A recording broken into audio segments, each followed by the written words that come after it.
Jenius Medis. Lanjut lagi, jangan lupa like, komen dan share cerita ini ke media sosial yang sahabat punya. Terima kasih. Bab tahun 1529 sampai tahun 1532. Klik. Begitu memasuki ruangan, Jericho Lee melihat 4 orang duduk di ruang pribadi yang luas. Apakah kamu Jericho Lee? Seorang pria yang duduk di sofa berbicara dengan suara yang dalam dan memandangnya dari atas ke bawah pada saat yang bersamaan. Ya. Jericho Lee pergi ke sofa dan duduk tanpa hambatan. Tindakan seperti itu membuat keempat orang itu menunjukkan ekspresi terkejut. Ming-Ming barusan mereka semua dengan sengaja melepaskan ki asli mereka untuk menguji Jericho Lee, tapi dia tidak merespon seperti ini. Apakah Jericho Lee yang tidak memiliki ki asli dan tidak dapat merasakannya? Atau kamu merasa bingung? Li Fengyun dan yang lainnya mengetahui bahwa Jericho Lee adalah pengobatan tradisional Tiongkok, tetapi mereka tidak yakin apakah Jericho Lee adalah seorang pejuang. Li Jiazu termasuk dalam keluarga kedokteran dan seni bela diri, meskipun sebagian besar warisannya telah rusak, hanya sedikit dari keluarganya yang masih mengambil ilmu kedokteran dan bela diri, tetapi mungkin tidak ada cabang. Mereka merasa garis keturunan Jericho Lee sulit dipertahankan. Apa kau sendirian? Li Fengyun mengerutkan kening dan melihat keluar. Tidak ada yang datang bersamanya. Saat aku melihat beberapa anak muda, apakah kamu ingin kakekku datang? Apakah kamu memandang dirimu terlalu tinggi? Kata-kata Jericho Lee bercampur dengan ironi ringan. Yang paling dia tidak tahan adalah gaya superior mereka. Jelas mereka belum menyelesaikan apapun, dan mereka masih menyeret sekitar 250.000 atau 80.000. Mereka yang hidup dalam kejayaan masa lalu seringkali sulit untuk sukses. Jika Li Xuanwu masih hidup, dia akan sangat marah melihat semua keturunannya seperti ini. Kalian berempat mengerutkan kening pada saat yang sama, meskipun itu benar, tetapi nada bicara Jericho Lee terlalu tidak nyaman. Apakah kamu mencari masalah? Li Fenglong tenang dan dingin. Jericho Lee dengan dingin melirik, kamulah yang mencari sesuatu. Apakah semua orang di keluargaku sepertimu? Karena kami ingin kakek saya kembali ke keluarga, kami harus menunjukkan ketulusan kami.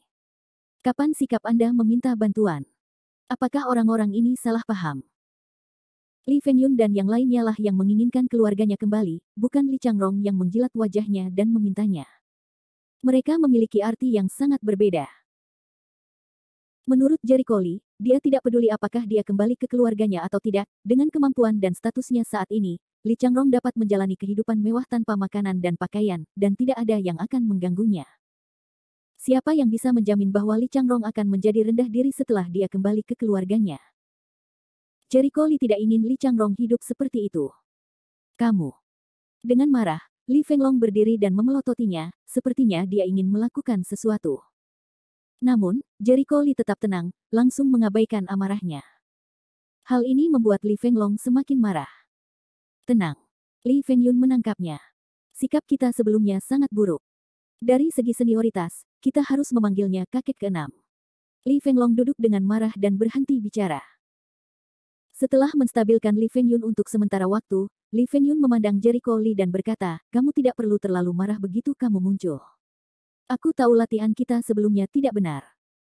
Lagi pula, kita sudah berada di keluarga sepanjang waktu, dan kami tidak menerima betapa banyak hal yang harus kami lakukan dengan orang lain. Itu alasan yang bagus.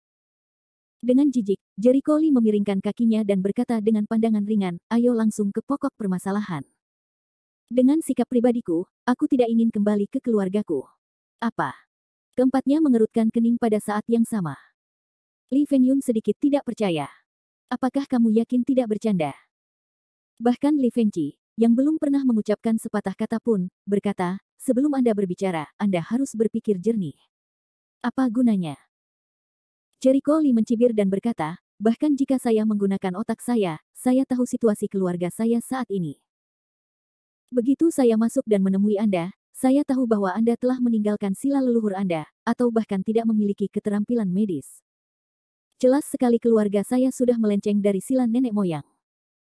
Situasi seperti itu akan terjadi, baik keluarga tidak punya pilihan selain mewariskan generasi, atau nenek moyang telah mengubah arah perkembangan keluarga. Menurut pendapat saya, yang terakhir jelas, jika tidak, Anda berani berbicara dengan kakek saya dengan nada seperti itu. Saat dia masuk, dia mengamati 4 orang berikutnya. Secara umum, ada bau jamu di badan obat tradisional Tiongkok.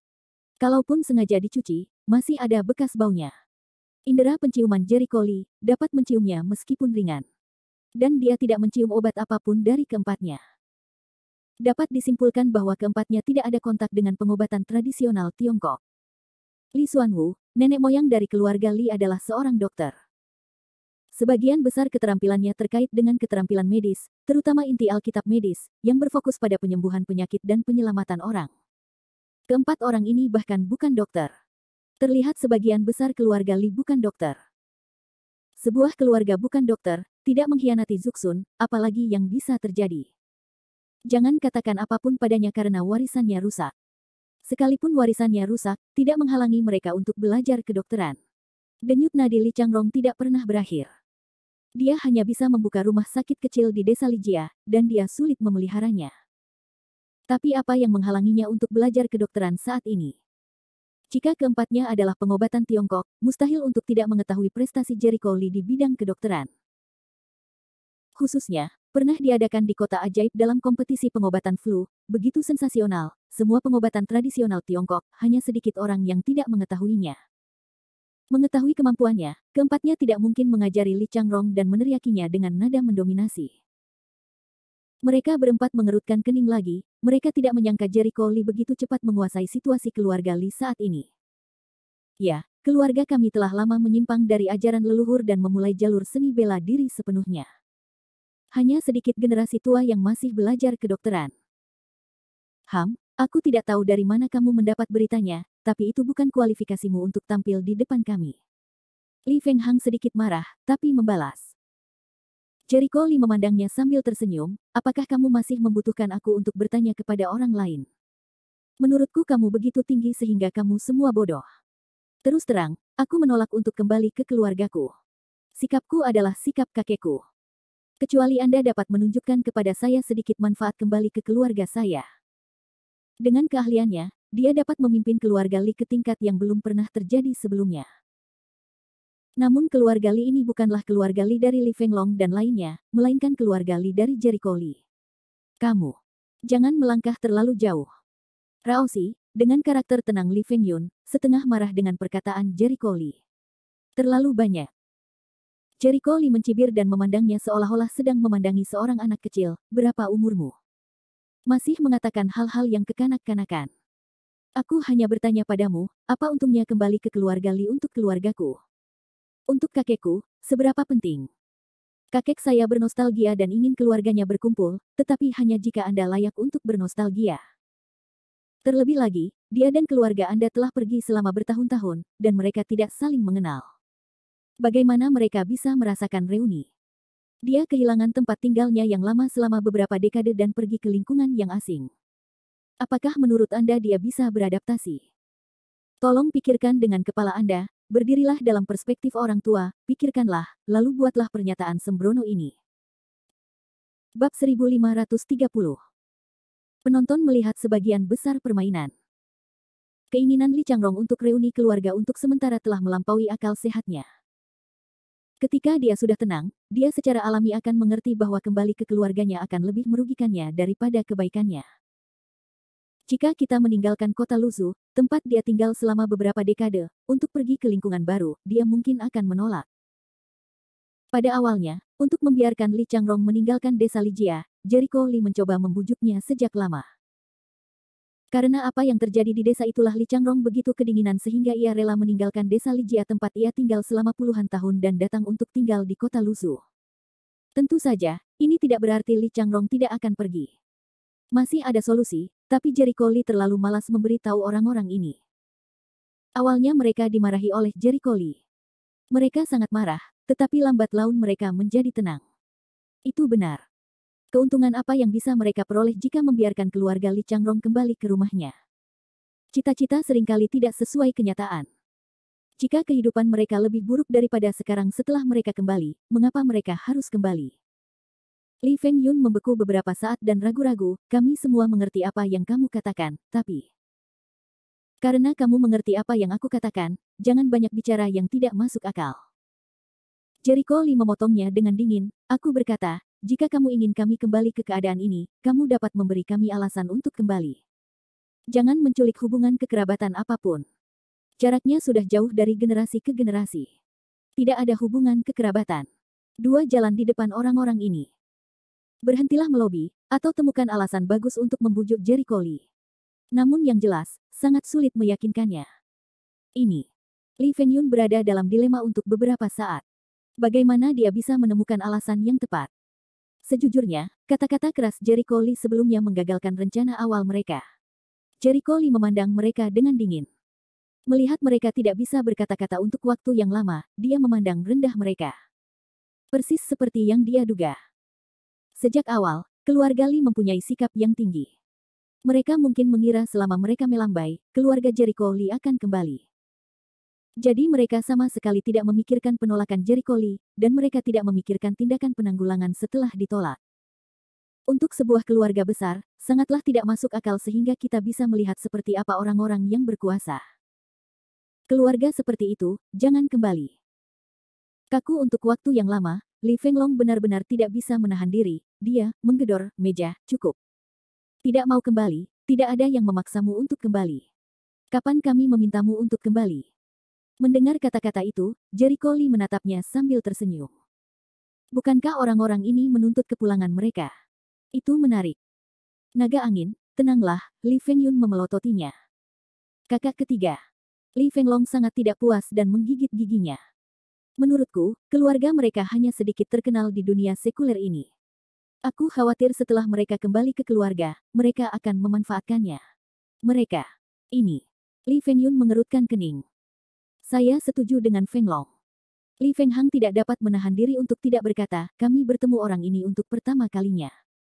Dia sangat memusuhi kami. Dapat dilihat bahwa dia tidak hanya memiliki prasangka buruk terhadap kami, tetapi juga berbicara dengan sangat sombong sebelumnya. Terus terang, saya hanya khawatir kepentingan saya saat ini akan terpecah oleh keluarga saya. Lelucon yang luar biasa. Akankah keluarga menjaga properti mereka? Senyum Jericho Lee semakin kuat. Dia tidak ingin mengucapkan sepatah kata pun dan tidak ingin menyerang orang-orang ini. Begitu kaki terangkat, dengan santai melihat beberapa orang bernyanyi. Kakak ketiga, apakah kamu mendengar itu? Li Fenglong menatap Jericho Lee dengan dingin, hah. Bagaimana orang seperti dia bisa mengetahui kekuatan dan status keluarga Lee? Karena dia tidak langka, mengapa kita harus bersikap panas dan dingin? Bukan gayaku untuk meminta apapun. Ayo pergi, tunggu sebentar. Li Fengyun menghentikannya. Saudara ketiga. Li Fenglong bahkan lebih tidak puas. Semuanya seperti ini. Tidak bisakah kamu mengenali wajah asli anak laki-laki itu? Ini adalah tugas yang diberikan oleh keluarga. Jika tidak bisa dipindahkan dengan baik, keluarga akan menghukummu jika kamu kembali. Mengapa Li Fengyun tidak mau langsung pergi seperti ini? Itu hanya tugas keluarga. Jika tidak bisa dilakukan dengan baik, akan ada jika tidak, dia pasti sudah pergi. Ceritakan seluruh kisahnya kepada para tetua, dan mereka akan memahaminya. Li Fenglong berkata dengan dingin. Ini. Saudara ketiga. Jika kamu tidak pergi, aku akan pergi. Li Fenglong dengan marah berbalik dan langsung menuju pintu. Tiga lainnya saling memandang, ragu-ragu sejenak, dan mereka semua mengikuti satu sama lain, bahkan mengabaikan Jericho Lee. Selain lucu, Jericho Lee merasa sedih atas hal ini. Orang. Ketika emosi seseorang mempengaruhi akal sehatnya, inilah saatnya dia melakukan kesalahan. Orang-orang ini tidak dapat menggunakan otaknya untuk berpikir jernih. Sekalipun mereka tidak dapat rukun satu sama lain, apakah mereka akan berbalik melawan satu sama lain? Saya bahkan tidak memahami prinsip menghasilkan uang dengan harmoni. Saya benar-benar tidak tahu bagaimana keluarga saya mendidik generasi muda. Di luar klub. Terlalu berlebihan. Gadis kecil itu tidak memperhatikan kita dari awal sampai akhir. Li Fenglong masih mengkhawatirkan sikap Jericho Lee. Li Fengyun mengerutkan kening, setelah itu, sikapnya tidak baik, tetapi apa yang dia katakan masuk akal. Setidaknya kita tidak bisa mengatakan bahwa akan ada manfaat apapun setelah mereka kembali ke keluarga. Dia. Li Fenglong terkejut. Saya tidak sedang berbicara dengannya, saya sedang membicarakan masalah ini. Li Fengyun memandangnya dan berkata dengan tenang, jika saya ingin hidup dengan baik di Lusu, saya tidak ingin menyerahkan segalanya dan pergi dari sini. Kecuali jika keluarga dapat memberi saya manfaat yang cukup. Alasan sikapnya terhadap kita. Li Fenglong masih marah. Jika dia tidak memiliki sikap yang baik, kita akan memiliki sikap yang baik. Li Fengyun baru saja berkata, jangan bicarakan itu ada di sini. Yang perlu kita diskusikan sekarang adalah bagaimana menjelaskannya kepada keluarga ketika kita kembali. Katakan saja yang sebenarnya. Lagi pula mereka tidak akan kembali, dengus Li. Li Fengyun merenung sejenak dan memandang Li Fengqi di sampingnya. Fengqi, bagaimana menurutmu? Kalau masalah ini dilaporkan ke keluarga secara utuh, bisa jadi pihak keluarga tidak memihak kita. Lagi pula, di awal sikap keluarga, selama masih ada ombak, keluarga Evergreen akan berinisiatif untuk kembali, ada rasa amal. Melaporkan dengan jujur hanya akan mempermalukan keluarga. Bahkan jika para tetua menyadari kesalahan mereka, mereka tidak akan mengakuinya. Kata-kata Li Fengqi luar biasa. Orang lain juga mengangguk. Sebagai anggota keluarga, kita semua mempunyai pemahaman yang sama terhadap anggota senior keluarga. Orang-orang tua itu semuanya adalah orang-orang yang penuh kasih sayang. Sekalipun mereka melakukan kesalahan, mereka hanya akan melalaikan tanggung jawab. Bab 1531. Jadi masalah ini tidak boleh dilaporkan dengan jujur. Li Fengqi mengingatkanku dengan suara yang dalam. Ketiganya mengangguk. Tetapi dalam kasus ini, masih belum ada cara untuk menjelaskan kegagalan tugas tersebut. Li Fenglong sedang dalam masalah. Li Fengqi berkata sambil tersenyum, apa kesulitannya? Gagal melapor dengan jujur bukan berarti anak itu tidak bisa bertanggung jawab. Lagi pula, kami hanya menyampaikan maksud keluarga. Jika mereka tidak kembali, itu salah mereka. Analisis terakhir. Mendengar itu, Li Fenglong berkata dengan cerah di depannya, maksudmu, untuk menghindari yang berat, lempar panci. Li Fengqi tersenyum penuh arti di wajahnya. Ketika dia kembali, dia berkata bahwa kami akan membujuknya untuk kembali ke keluarganya, tetapi cucunya Jericho Li terlalu egois untuk menciptakan reputasi, yang mencegahnya untuk kembali ke keluarganya. Keluarganya. Dengan cara ini, tanggung jawab tidak ada pada kita. Setelah diselidiki, keluarga hanya akan berpikir bahwa Jericho Li rakus akan ketenaran dan kekayaan serta egois. 3 orang tersenyum bersamaan. Bagus. Itu rencana yang bagus, itu dia. Selama mereka bisa mengalihkan tanggung jawab kepada Jericho Li, mereka tidak akan pernah ragu. Li Fengqi mengambil keputusan cepat dan berkata, terserah Feng Hang dan Feng Long untuk mengirim pesan kembali. Kalian berdua harus bekerja sama agar para tetua tidak melihat kekurangannya. Li Feng Long tertegun, bagaimana denganmu? Li Fengqi meliriknya, kamu lupa, kita punya tugas penting lain di kota Lengkeng. Terserah kita untuk kembali dan menyampaikan pesannya. Dengan itu, Li Feng Long dan Li Feng Hang segera pergi. Li Fengqi dan Li Fengyun berbalik arah dan menghilang di tengah kerumunan besar. Di malam hari, Jericho Li sedang beristirahat di kamar hotel, dan 2 tamu tak terduga menemukannya. Li Sao, sudah lama tidak bertemu. Wen Tiren tersenyum, dapat dianggap telah menemukanmu. Jericho Li berkedip dan menatapnya dengan heran. Bagaimana kamu menemukanku? Terakhir kali Wen Tiren pergi ke rumah Zai untuk menemukannya dan meminta Zai Suo menyuruhnya menelepon Wen Tiren, tapi dia menolak. Saya tidak menyangka Wen Tiren bisa menemukan tempat ini. Wen Tiren menyeringai pahit dan menghela nafas tak berdaya, saya tahu Li Sao, Anda adalah orang yang sibuk. Saya meminta dokter Zai untuk memberitahu Anda, tetapi Anda datang ke Longan tanpa mengucapkan sepatah kata pun. Saya pergi ke rumah Zai beberapa hari yang lalu untuk mengetahui bahwa Li Sao telah kembali ke kota Lusu. Kemudian saya mengetahui apa yang Anda lakukan dan segera datang ke kota Longan. Jericho Li mengangguk, apa yang bisa saya bantu? Mengetahui bahwa dia tidak suka mendengarkan omong kosong, Wen Tiren tidak mengambil jalan memutar. Ada 2 hal. Pertama, saya berharap Li Sao dapat membantu kita menyingkirkan Ai Hua. Oh.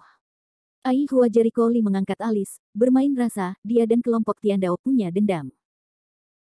Hulin di satu sisi menyambar kata-kata, ini lebih dari sekedar balas dendam. Keberadaan orang ini adalah noda kita. Wen Tiren segera memberitahu Ai Hua apa yang telah dilakukannya. Setelah mendengar ini, Jericho Li tidak bisa menahan tawa, menarik sekali orang ini pernah berada di Guoan. Namun tidak ada gunanya bagimu untuk bertanya. Dia telah diubah menjadi Kasim oleh King Sui. Aku tahu tentang ini, kata Wen Tiren sambil tersenyum, tetapi jika dia tidak mati, masih akan ada masalah di masa depan.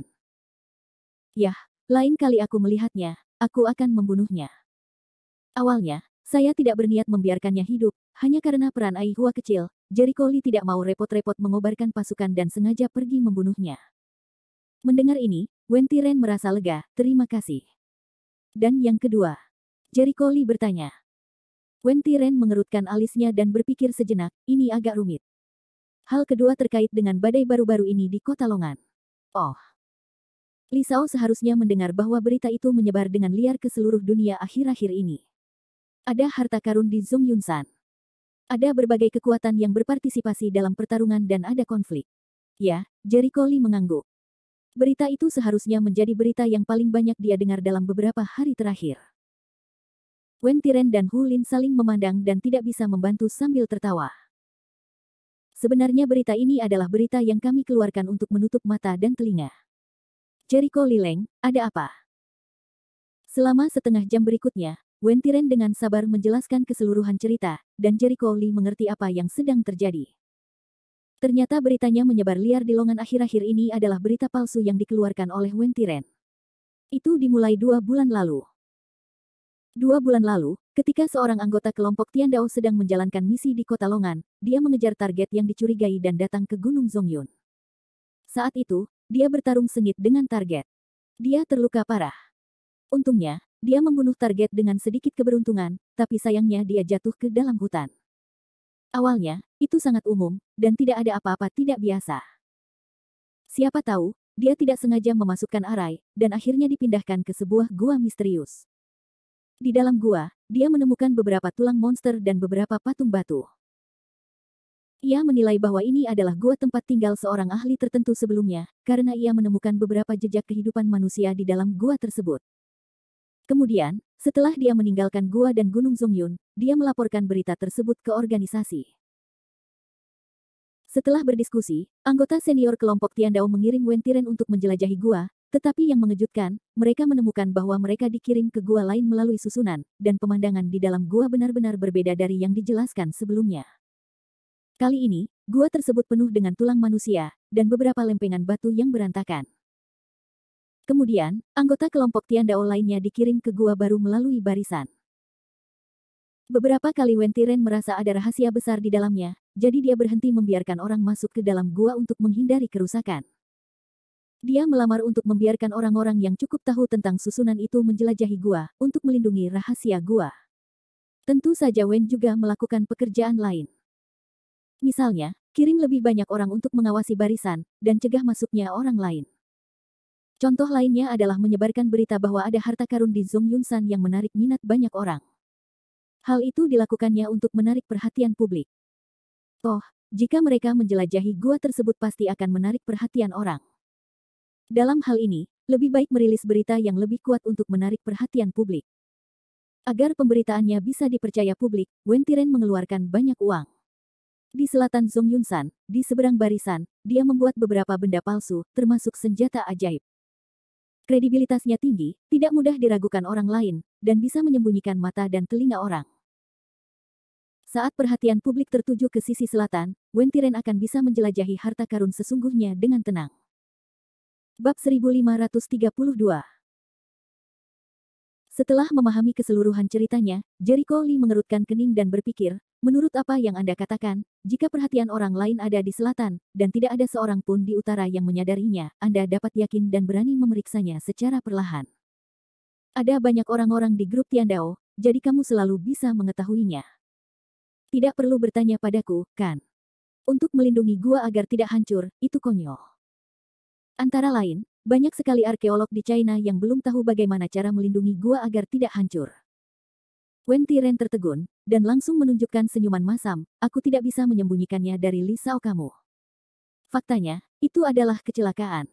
Kecelakaan apa? Jericho Lee tahu itu tidak sesederhana itu. Tadinya saya akan menggunakan informasi palsu untuk menutupi mata dan telinga orang, untuk menarik perhatian orang dan membuat kita merasa nyaman untuk menyelidiki gua tersebut. Tapi tidak semua orang mudah dibodohi. Beberapa orang tidak main-main. Sebaliknya, mereka mengetahui keberadaan gua itu, Wen Tiren tidak dapat menahan diri untuk tidak menghela nafas.